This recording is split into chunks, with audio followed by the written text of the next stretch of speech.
Hello, hello, hello, my darlings. Thank you for joining me on A Slice of Life, A Slice of Life.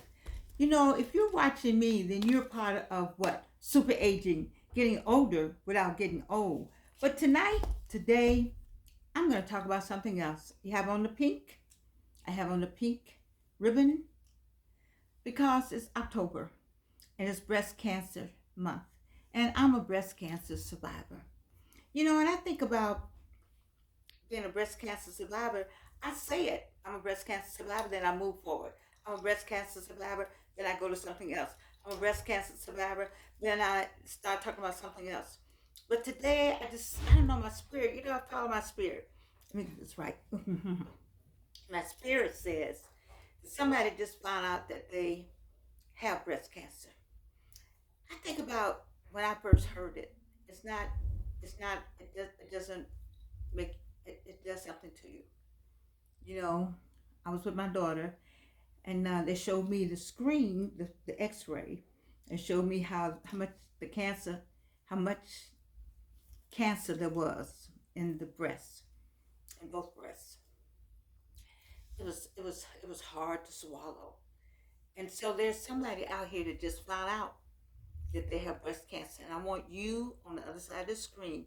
If you know somebody that just found out they have breast cancer, if you know somebody that's going through breast cancer, if you know somebody that's less than 5 years they had breast cancer, then this video, I need you to share it, subscribe, and send it to them because I have breast cancer and I got diagnosed in 2001 in December.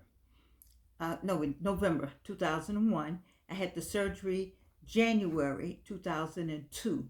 We're in 2024. That is what I wanted. That's why I want you to share this video. We're in 2024. I had breast cancer in 2000, diagnosed in 2001, surgery in 2002. That's 22 years ago.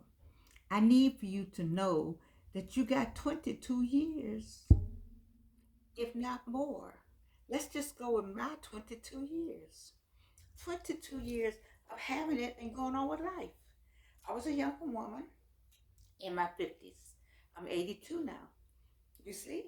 Now, you heard me say that I've had cancer 3 times, but it wasn't breast cancer.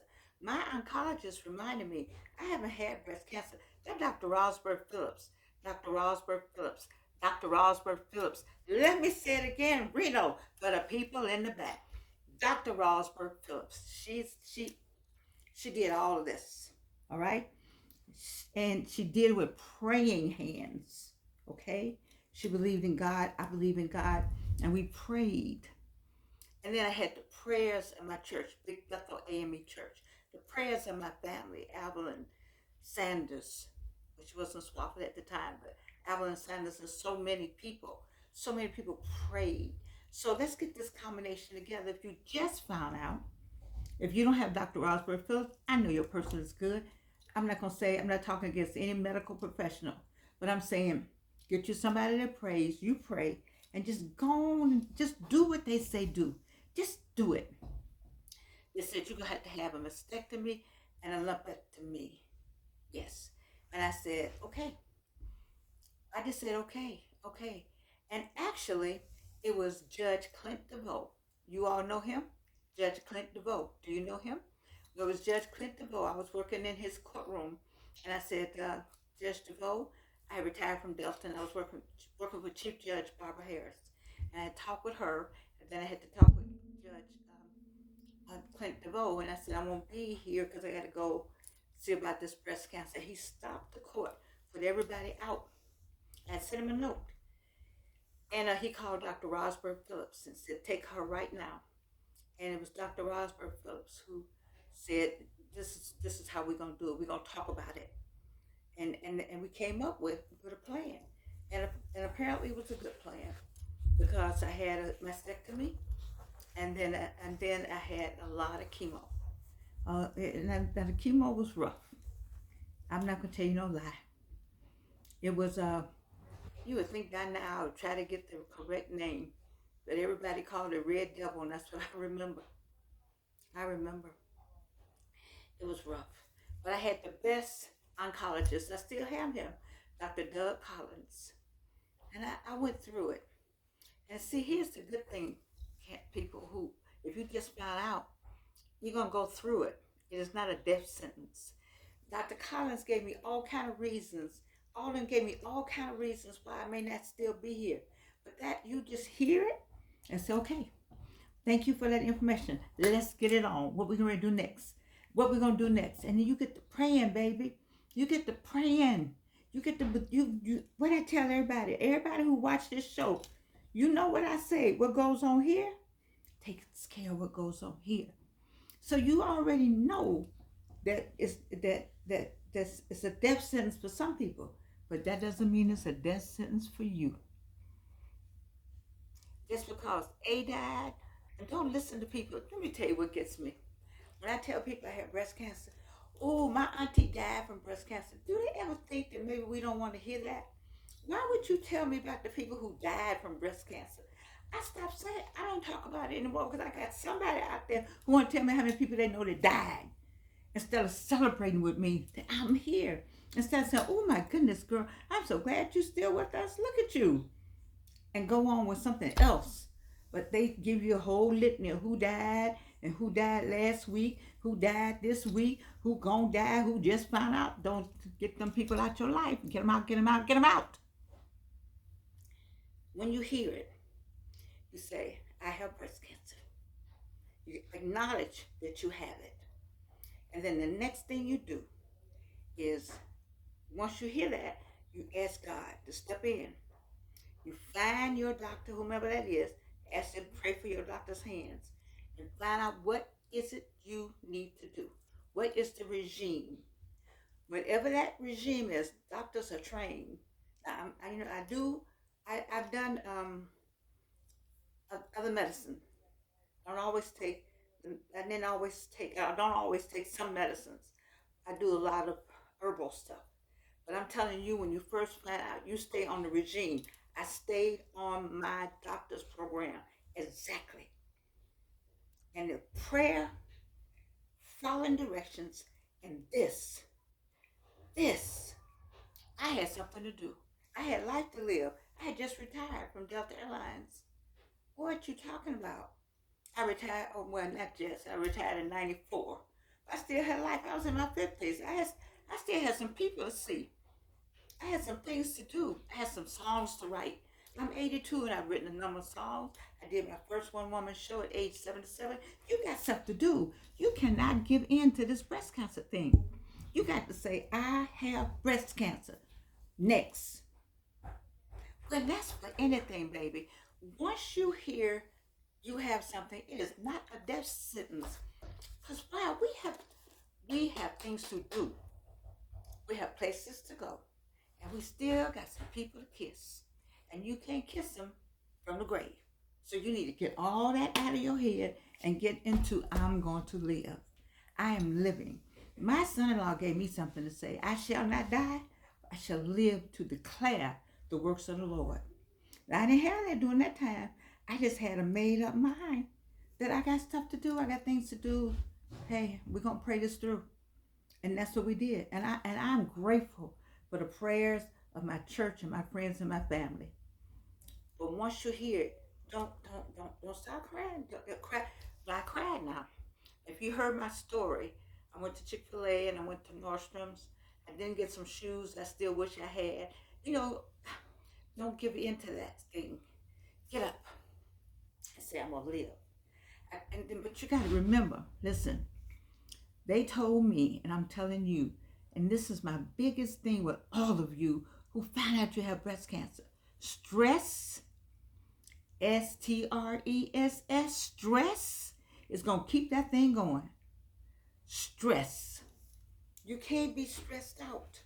You cannot be stressed out. You got to get you need to get some meditation and some Nirvana going on and some music going on and some candles going on and some nice, enjoy yourself, get yourself somewhere. I stayed at a certain level.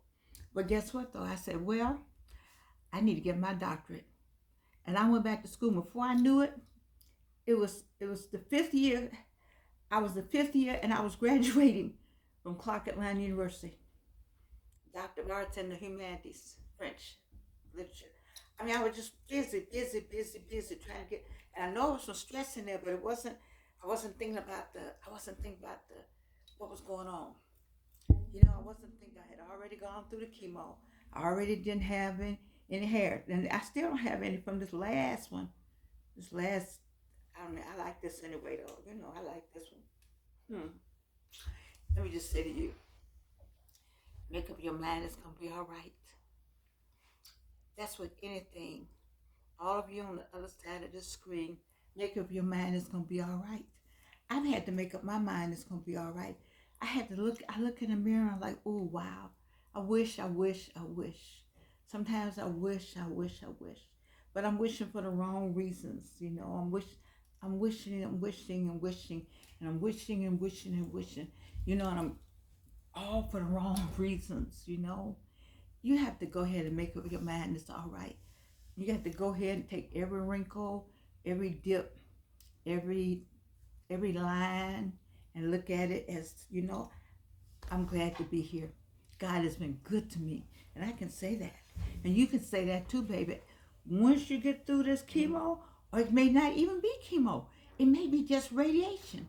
Now I didn't have the radiation. Some people have radiation and chemo. I was blessed. I felt to have the chemo. But the chemo was so bad. I was so sick. I was so sick. I was so sick. But let me tell you, it is 2024. I've had chemo 3 times and cancer 3 times. And guess what? I'm still here, baby. So it's breast cancer month. It's also domestic violence month. Let me take this off and say something about domestic violence.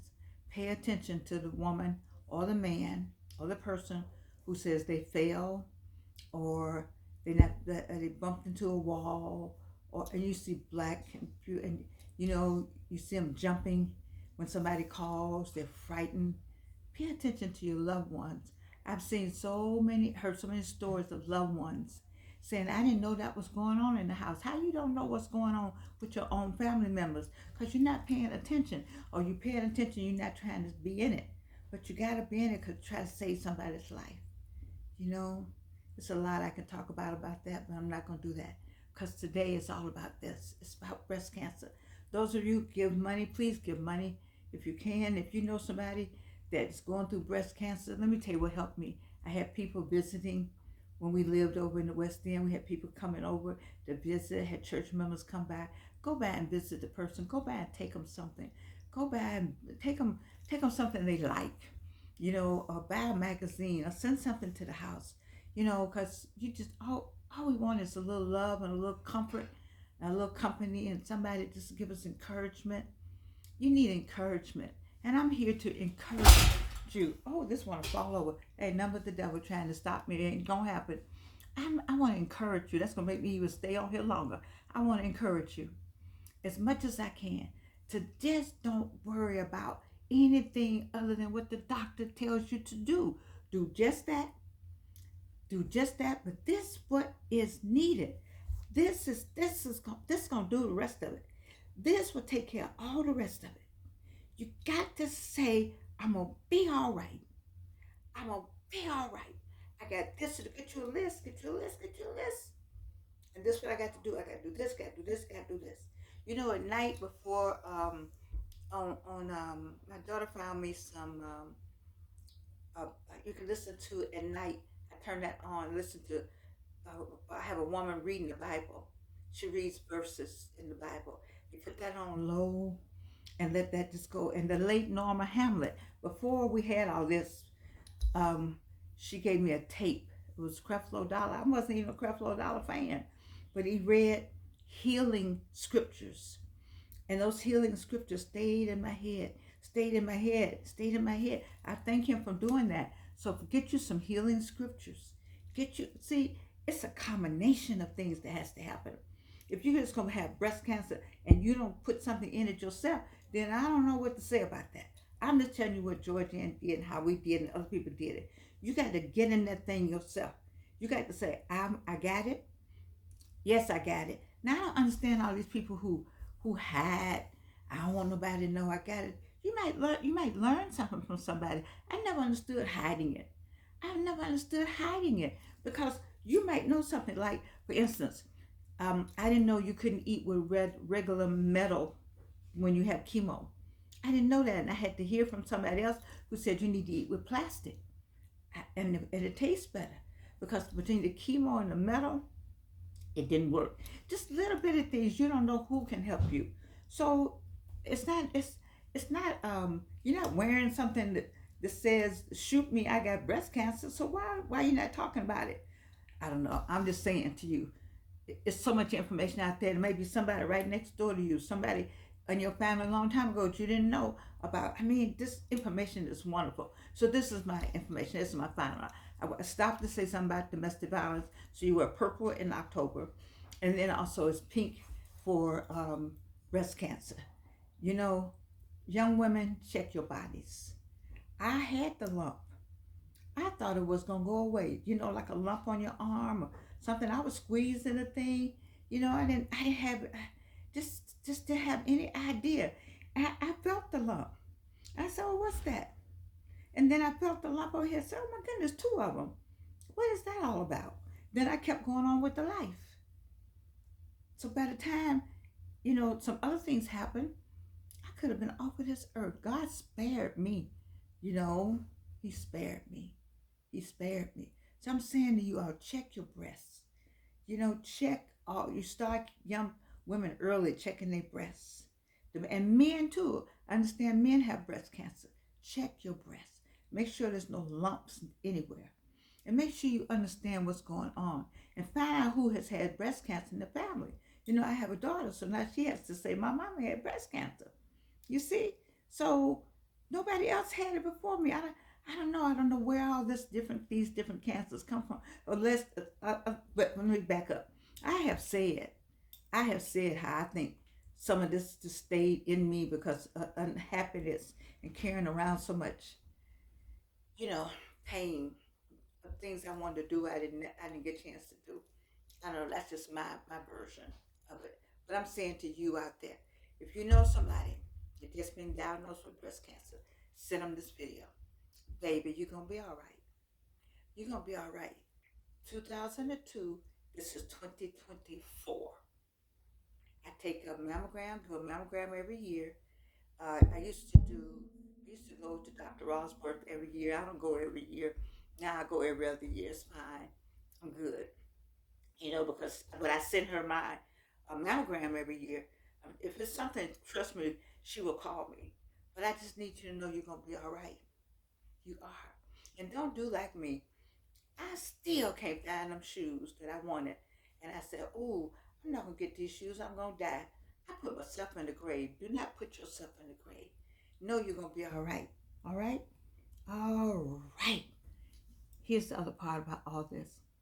Not only do I love you, not only are we super aging, but we also caring about ourselves and taking care of ourselves and our bodies and checking and making sure our neighbors are okay when you see bruises. So we got breast cancer and domestic violence. People, please pay attention to yourself, to your surroundings, and know this, that I love you. I do. And you can't do anything about it.